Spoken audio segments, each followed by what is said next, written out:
gave up his spirit. ये जो यीशु ने यहाँ पर कहा it is finished, ये ख़त्म हुआ, ये उस चीज़ की शुरुआत जो थी इस संसार के निर्माण करने से पहले हुई थी। मेरा वचन कहता है the lamb was slain before the foundation of the world. इस संसार को निर्माण करने के पहले परमेश्वर का वो मेमना, उसका वध किया गया था।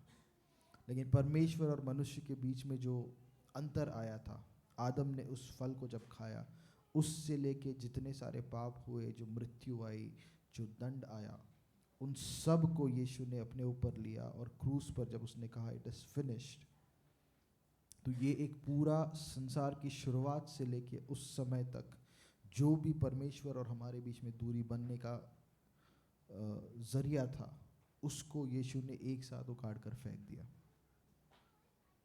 है ना। इट इज़ फिनिश्ड, इसीलिए हम कहते हैं कि we believe in the finished works of Christ. उसके वो कार्य जो उसने क्रूस पर पूरे कर दिए हैं, आज उसकी वजह से हम यहाँ पर बैठे हैं। आज उस कार्य के वजह से जो यीशु ने उस क्रूस पर किया है, हम में और परमेश्वर में वो दूरी नहीं है। और जब हम प्रभु भोजन लेते हैं तो यीशु ने कहा था कि ये मेरे उस याद में किया करो, और मेरे आने तक मेरी मृत्यु का तुम ऐलान करते रहना, that you declare the death of Christ until his coming, कि वो हमारे लिए मारा गया, वो जो पाप को जानता नहीं था, जिसको जो पाप से अज्ञान था, उसको परमेश्वर ने हमारे लिए खातिर पाप बना दिया, ताकि हम मसीह यीशु में पिता परमेश्वर की धार्मिकता बने।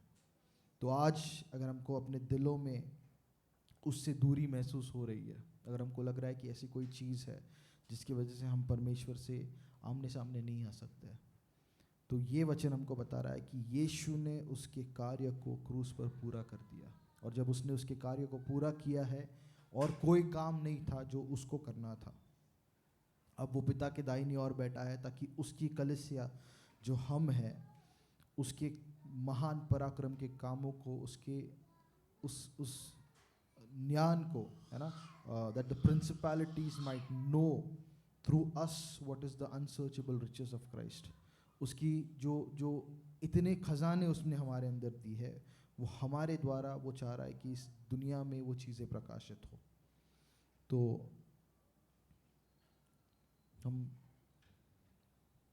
प्रार्थना के साथ इसमें भाग लेंगे।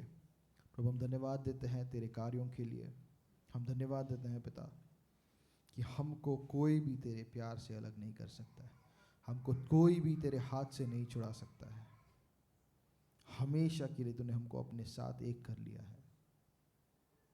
That we were alienated once, Lord, but now you have brought us near once and forever, having redeemed us, having given us eternal redemption. कि हमेशा के लिए तूने हमको पाप से छुड़ा दिया है, आज़ाद कर दिया, तेरे बेटे बना दिया है, और इस सच्चाई में और हम जागरूक हो रहे हैं, इसलिए धन्यवाद पिता। हम यीशु के नाम से इस चीज़ पर विश्वास करते हैं, आमीन।